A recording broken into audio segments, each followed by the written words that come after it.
Bohr showed that the energy that an electron in a hydrogen atom can occupy are given. Bohr maal agarsiise enerjiin elektiroonii hydrogen atomii keessa jiru En dhaan En ta'uu isaa agarsiisa jechuudha. En jechuun orbitii nucleusdhaan naanna'ee jirudha jechuudha. Yeroo kana enerjiin elektirooniidhaan wal qixanii ta'a. Negative RH constantidha. 2.18 times 10 power of minus 18 energy dha jechuudha. Yeroo kana energiin wal qixanii ta'a.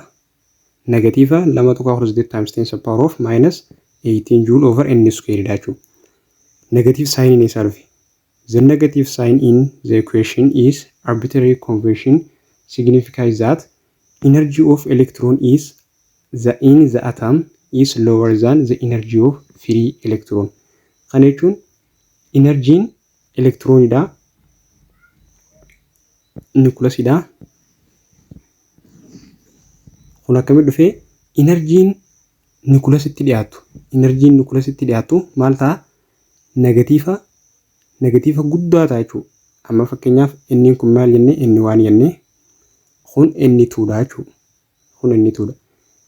Energiin lakkuma asitti gatti dhiyaachaa deemnu lakkuma amma inni yoo takka ta'e inni takka kutee bootaa inni kana takka galchina. San booda maal ta'a? Negatiiva guddaa ta'a. Lakkoomsa guddaa ta'a kan negatiiva qabu. Lakkoomsi guddaan negatiiva qabu immoo xiqqaadha jechuudha. Amma fakkeenyaaf maayinasa 2.18 times 10 power of maayinasa 18 yoo ta'u takka squarein maal ta'a? Takkuma jechuudha. Deebisaan kanuma ta'a. Yoo 4 ta'e yoo 2 ta'e 2 jechuun 4 lakkoomsi kun maal ta'a? Ni xiqqaata. Yeroo xiqqaate immoo negatiivaami isa kanarra guddaadha jechuudha. Lakkoomsi negatiivaa xiqqaan lakkoomsa negatiivaa guddarra guddaadha jechuudha. Yeroo kana enerjiin lakkuma asii gad dhiyaachaa deemuun xiqqaachaa deema. Lakkuma ol siqaa deemuun elektiroonii as jirtu negatiivii, elektiroonii as jirtu immoo firii elektiroonii jaamte jechuudha. Firii elektiroonii ammoo wal qixanii ta'a 0 dha jechuudha. Inni lakkoomsi negatiiva jiru immoo 0 irra xiqqaadha. Enerjiin lakkuma orbitiin dabalaa deemu xiqqaachaa deemaa jechuudha. Inni yeroo fi xiqqaate enerjiin ni xiqqaata. Inni yoo guddate ni guddata jechuudha. Negatiivni kana dhufee jechuudha. Yoonii fi nucleus gad dhiyaanne lakkoomsi guddaa ta'a kan negatiiva qabu. Kun ammoo asitti which is electrons that infinitely far from the nucleus. Kana jechuun enerjii yeroonii fi elektirooniin yeroonii fi nucleus irraa fagaatu. Yeroonii fi nucleus irraa fagaatu free electron jennaan jechuudha. The energy of free electron is given a value 0. Free electroniin kan nucleus irraa fagoo jiru san maali? 0 dha jechuudha. Walqixanii ta'a 0. As the electron get close to the nucleus, n is decrease. Electronii yeroonii fi nucleus gad dhiyaachaa deemnu gad xiqqaachaa deemaa jechuudha nniin. Energy n become larger in absolutely. Energy yeroo kana maal ta'a? N yoo xiqqaate energiin guddaa ta'a. But also more negative. Garuu immoo negatiiva guddaa qabaata jechuudha. Negatiiva guddaa qabaata jechuun lakkoomsi san xiqqaadha jechuudha. The most negative value then reach to the n. Most negative in isarratti inni irratti jechuudha. Inni yeroonii fi takka ta'e. Inni yeroonii fi takka ta'edha jechuudha. Amma nucleus orbit. Kana jechuun inni yeroonii fi takka ta'e enerjii isa jalqabaa kana jechuudha. Yeroonii fi enerjiin maal ta'a asirratti? Lakkoomsi isaa ni guddata.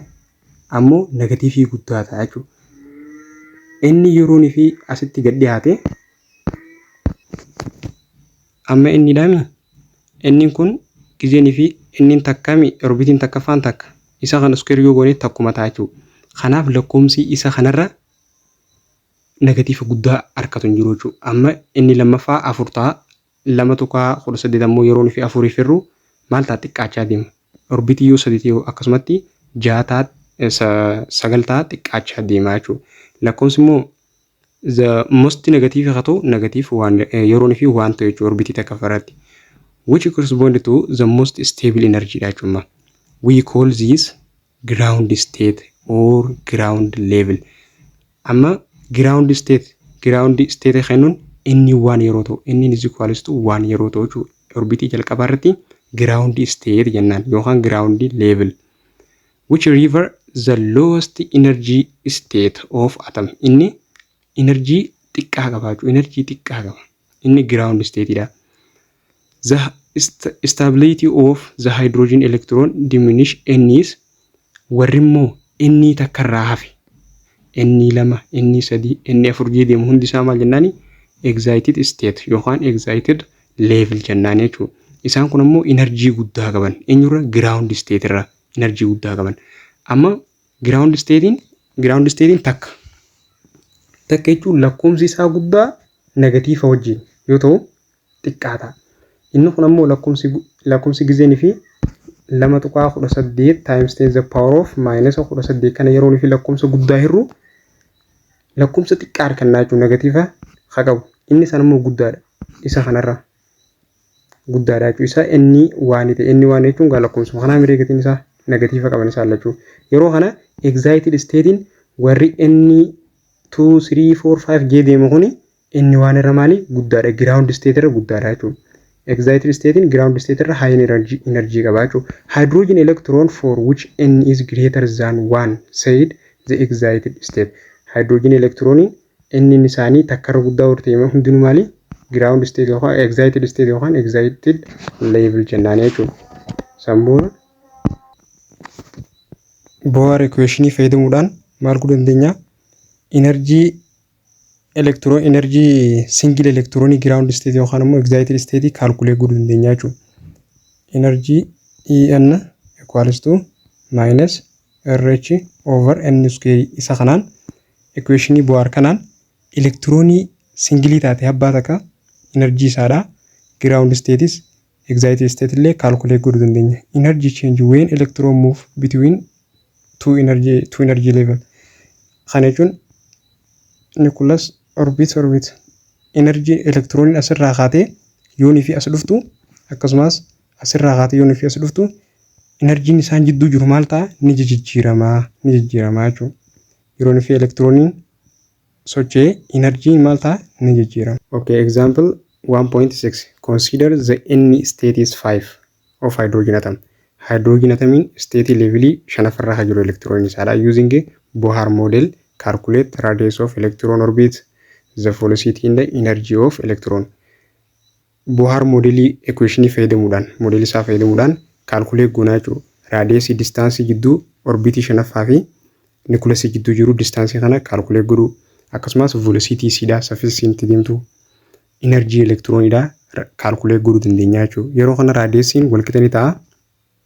Duwwaa tuqaa 53 times angstrom times n square dha jechuudha. N square keenya 5 yeroo square goonu 25 baay'isuu duwwaa tuqaa 53 15 tuqaa 24 ta'a jechuudha. Angstrom jechuun 10 the power of minus 10 jechuudha. Amma duwwaa takka yeroo nufi dura deebisnu maal ta'a? Takka tuqaa 5 2 4 jechuudha. As meeqaan nuufi 10 the power of minus 9 tu nuufi. 10 the power of minus 9 jechuun ammoo naanomeetira. Naanoodha. Raadiyeesiin ammoo distaansiin meetiraanii naanomeetira ta'a jechuudha irratti. Yeroo kana meeqa kannaa takka tuqaa 5.24 naanomeetira kannaa jechuudha. Velocity'n wal qixanii ta'a n times h Planck times 2 times 10 pi mass of electron times radius. Yeroo kana n keenya 5 h keenya constant of Planck ta'a. Planck dha meeqa 6.63 times 10 power of minus 34. Isa kana waliin baay'ifnee ni irraa fi 2 times gatiin pi 3.14 times mass of electron 9.11 times 10 power of minus 31 radius keenya asitti argannee jirra jechuudha. Isa inni kun ammoo naanomeetira yeroo irraa hafnu 1524 times 10 power of minus 9 idha jechuudha. Naanoon sambuudha meetira jechuudha. Isaan kana yeroo fi waliin baay'ifnee isa kanaaf irree 3.8 times 10 power of 5 argannaa jechuudha. Energy wal qixanii ta'a minus RH. RH'n 2.8 energy wal qixanii ta'a. Energy of 5 minus takka tuqaa lama tuqaa takka 8 times 10 to the power of minus 18 over n square 5 square. 5 square in 25 jechuudha. 25 isa kana yeroo nufi waliif hir'uu meeqa kanna in 5 in wal qixanii ta'a minus 0.0872 times 10 to the power of minus 18 harkannaa jechuudha. Amma inni kun maali? Lakkoofsa baay'ee xiqqaadha. Lakkoofsa xiqqaadha jechuudha. Enerjiin isaa guddaadha. Lakkoofsi xiqqaan guddaadha. Lakkoofsi xiqqaan jechuudha. Lakkoofsi xiqqaan negatiivii qabu lakkoofsa guddaa negatiivii irra qabu guddaa waan ta'eef inni kun kanaaf 5 irra guddaa jechuudha. Amma yoo takka ta'e 2 tuqaa takka 8 mata. Inni yeroo kana isa kanaatu isa kanarra guddaadha jechuudha. Inni kun 5 maalti deemaa karaa 0 tti ol deemaa jechuudha. Firii elektirooniitti hanguma ol dabalaa deema. Yeroo kana kan argan. Tuqaa kana duuba deebisuuf takka 2 dabalaa 8 tuqaa 72 times 10 to the power of minus 20 harkannaa jechuudha. Energy isaadha joule. Isa kana akkatti harkannaa. Example, calculate energy of electron. N is 1, 2, 3. Isaanuma kana square goonee energy isaanii harkachuu dandeenya jechuudha. Takka square jechuun isuma kana ta'a. 2 square in 4 yeroo irru minus 5 tuqaa 54 times 10 to the power of minus 19.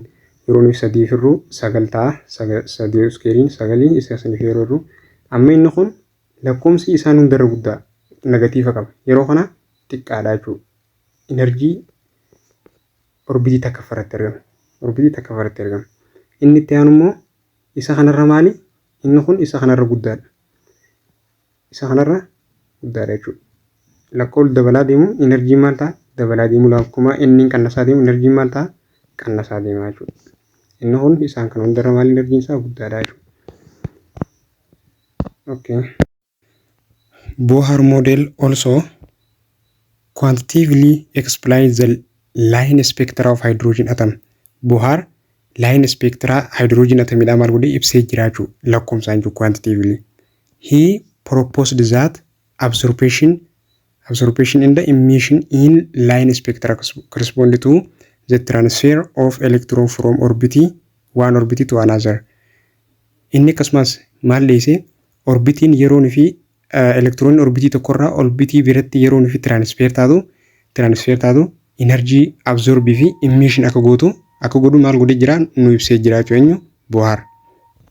Kana jechuun energy yeroon fi energiin amma elektirooniin takkaffarraa orbitii takkaffarraa yeroon fi lammaffatti jaampi taatu maal gooti energy absorb gooti. Akkasumas takkaffarraa sadaffarratti jaampi gooti absorb gooti. Takkaffarraa afurfaa gizeen fi transfer taatu maal gooti energy absorb gooti. Yeroon fi afurfarraa gara sadaffarraa gara lammaffaa gara takkaffaa afurfarraa gara takkaffarratti yeroon fi gaduu jaampi taatus ground state irraa gara exist state irraa gara ground state yeroo deemtu energy absorb emission gooti jechuudha. Yeroon fi asiin gad deemtu gara ground energy emission release gooti. Yeroon fi asiin ol deemtu immoo maal gooti absorb gooti jechuudha. Kun enerjiin yeroon fi elektirooniin orbitii tokkorraa orbitii tokkotti dabruudha jechuudha. Energy must be absorbed for the electron move from one orbit to another, one having a bigger radius. Energiin dirqama maal ta'a absorb ta'a yeroon fi elektirooniin move ta'u orbitii tokkorraa gara biraatti. Kana jechuun bigger radius dha jechuudha. Bigger radius distance gidduu jiru jechuudha. Whereas energy is emitted when electron move from higher orbital energy. Energiin ni ba'a yeroon fi higher irraa gara ni fi lower itti dabru jechuudha. Initial irraa gara ni fi final itti deemu jechuudha. Kana jechuun gizeen fi final irraa gara initial irraa gara final gabbuu maal ta'a energy gadhiisaa jechuudha. Thus change in energy jira jechuudha. yeroo kana. Change energy ammoo garaagarummaa jidduu final fi initial state electronii jechuudha. Amma yeroo kana maaltu dhufaa? Change energy dhufaa jechuudha. Change energy wal qixani ta'a energy final minus energy initial jechuudha.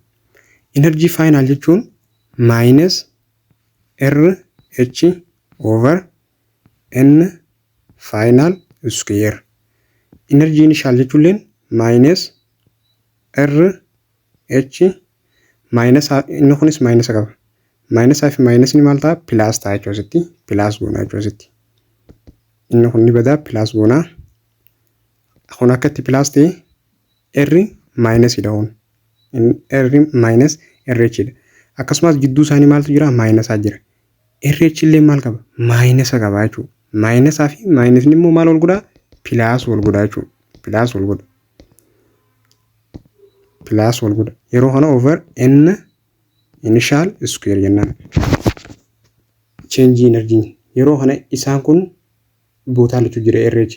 RH ala baafanna minus RH jennaan. Baay'isuu 1 over N final square minus over plus over N initial square jennaan. Isa kana jechuun change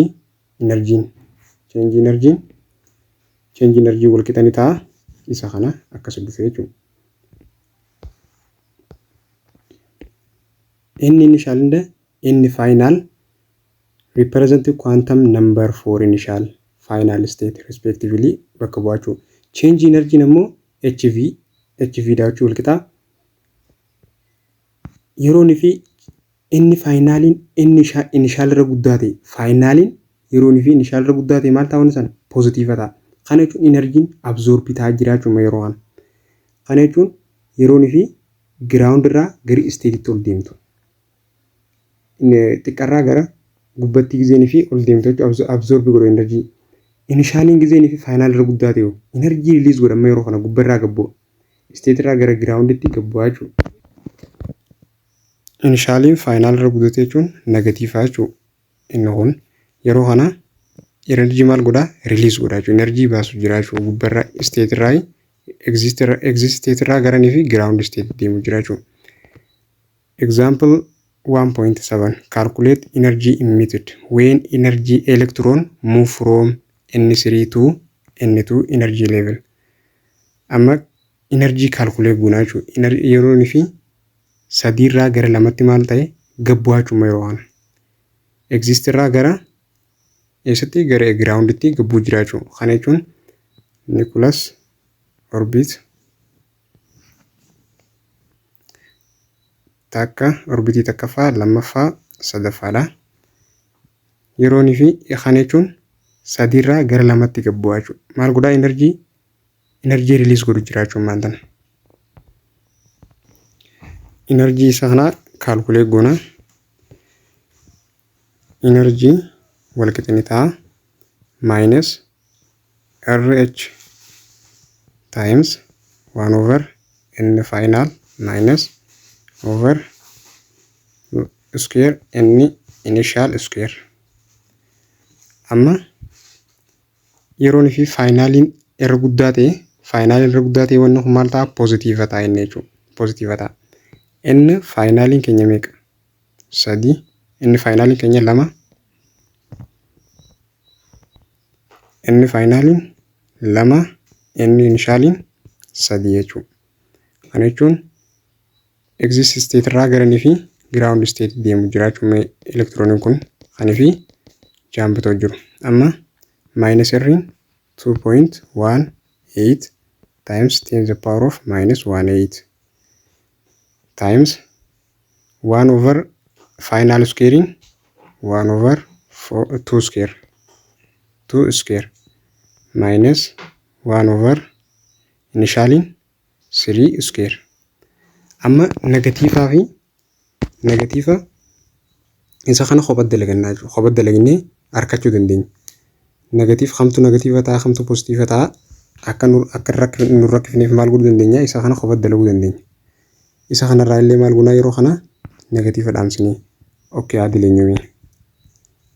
Energiin walqixa ni ta'a 2.18 times 10 the power of minus 18 1 over finally 2 square minus 1 over initially 3 square kan jechuun 1 over 4 1 over 9 kana gisee fi kanaaf irree duwwaa tuqaa 25 minus isa kanaaf gisee fi kanaaf irree immoo duwwaa tuqaa takka jechuudha. Duwwaa tuqaa takka isaan kan lamaa yeroo fi wal irraa rifne duwwaa tuqaa takka 5 nu dhufa jechuudha. Duwwaa tuqaa takka 5 nu dhufa. Negatiivaa fi poozitiivaa kan hamtu negatiiva takka isin rabbashne maal gootanii poozitiivuma baafattan riizaaltii isaa wal irraa qannastanii duwwaa tuqaa 25 fi hir'isuu duwwaa tuqaa takka. Amma silaa maal ta'u kun gisee fi wal irraa qannasne duwwaa tuqaa 15 baay'isuu duwwaa tuqaa 15 jennaan. Isa kana lamaa yeroo fi waliin baay'ifne enerjii walqixa ni ta'a. Duwwaa tuqaa 3 2 7 times 10 the power of minus takka 8 jechuudha. Amma ground irraa yeroo fi gabbuu state irraa excited state irraa yeroo fi ground state gaddeemu maal ta'in enerjii maal godhaa release godhaa jechuudha. Kana jechuun negatiiva amma yeroo kana walqixa ni ta'a. Negatiiva duwwaa tuqaa 3 2 4 times 10 the power of minus takka 8 jechuudha.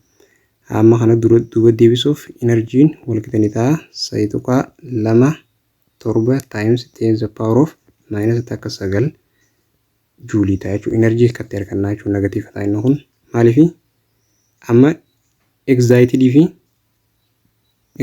fi absorption jiraam yeroo absorb godhu poozitiiva ta'a negatiivan kun yeroo fi excited ta'e negatiiva goona karaa gallaali. Hayyee amma wavelength barbaaduudhaaf energiin walqixa ni ta'a hc over wavelength lambda dha.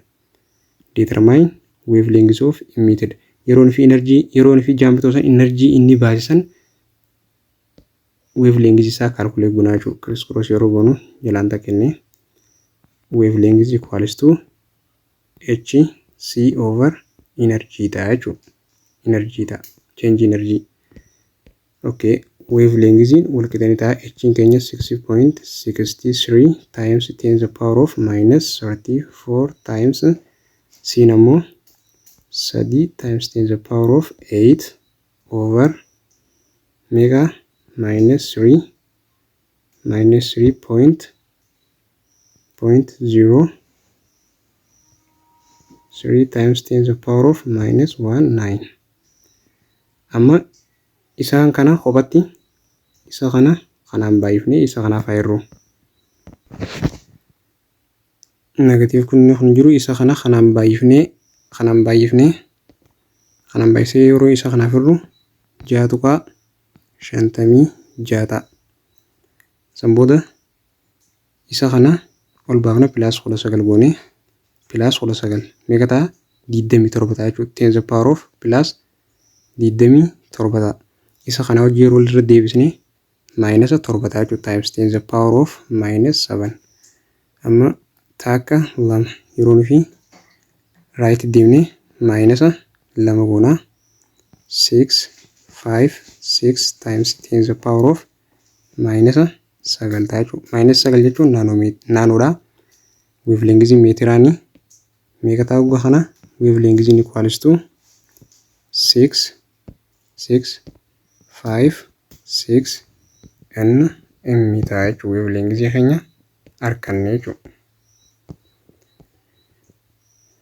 Exercise 1.6 What is wavelength of photon in nanometer excited during transition from N5 to N2 state in hydrogen atom? Wavelength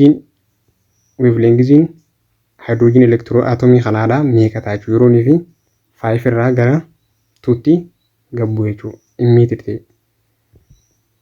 Exit irraa gara giraawunditti yeroo kana maali enerjii riliis godha jechuudha. Akkuma reefutti wavelength barbaaduudhaaf enerjii qabaachuu qabna. Jalqaba enerjii change energy walqixanii ta'a. Maal gunin karaa qallaalitti negatiivaa fi pozitiivii osoo hin gurguree argachuudhaaf 2.18 times 10 the power of minus 19. Negatiivaa fi pozitiivaa takka yaadinaadha jechuudha. Isin hin gurgursu negatiiva harkadee pozitiiva harkadee isa karaa kanaan daleenyaan isa kan akkanuma qabattee sanboodarra 1 over n final square minus 1 over n initial square isa kana qofa dalagannaa. Inni faayinaaliin keenya meeqa 2 dha jechuudha. 1 over 2 square minus 1 over 5 square in 25 dha jechuudha. 25 kana jechuun duwwaa tuqaa 20 duwwaa tuqaa 25 inni kun 4 ta'a. Hir'isuu duwwaa tuqaa takka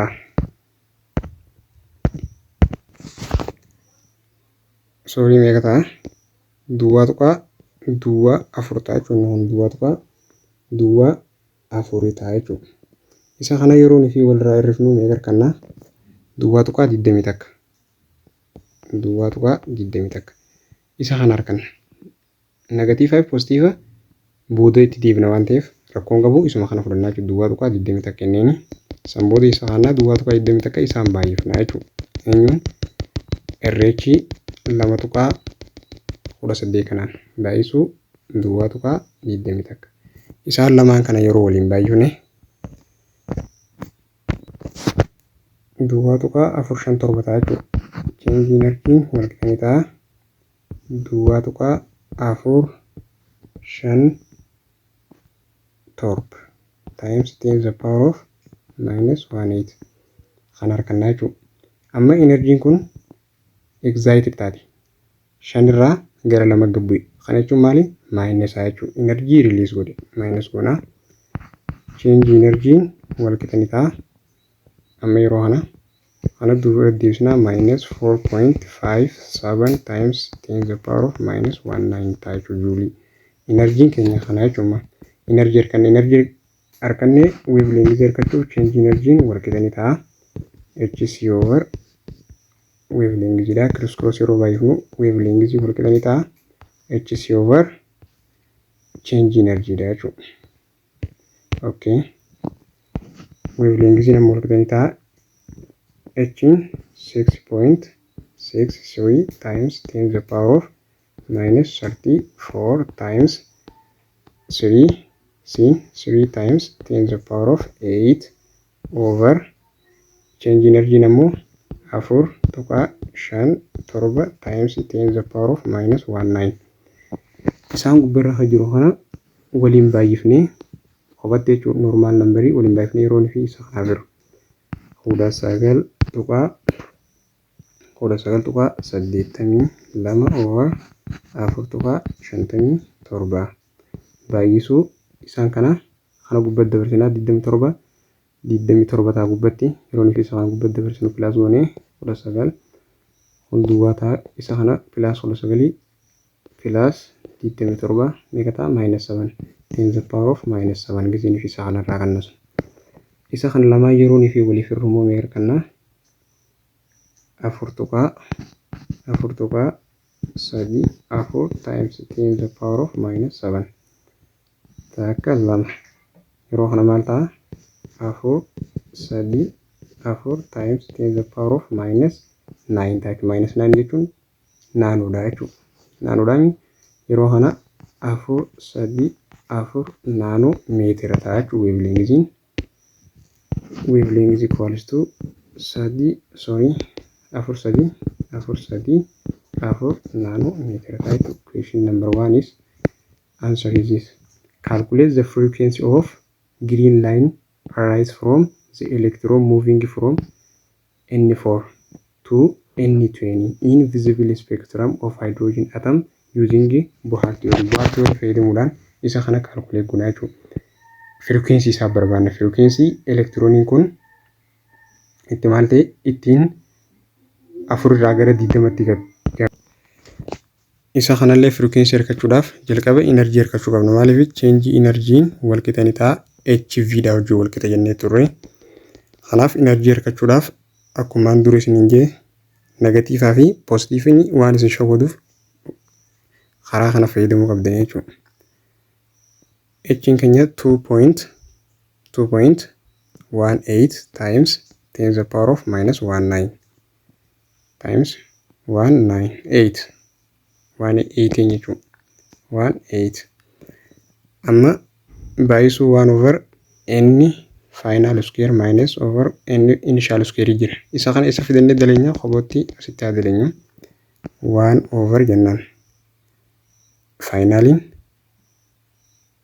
20 square minus over initialin 4 square yeroo kana 400 ta'in minus 1 over 16 ta'a jechuudha. Hayye isa kana yeroo ni fuuli firee meeqa ta'a? Duwwaa 25 jechuudha.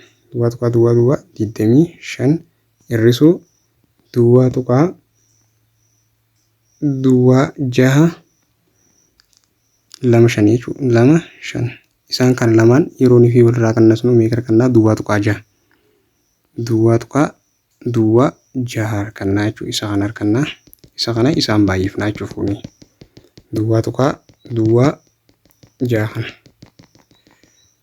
Hayyee duwwaa 6 jechuun 6 times 10 to the power of minus 2 jechuudha.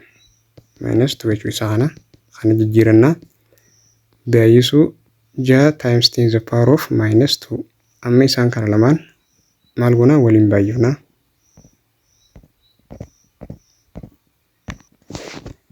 Kan lamaan yeroo waliin baay'ifnu meeqa ta'a? 13.8 baay'isuu 10 isaan kan lamaan maal goona waliin daballaa jechuudha.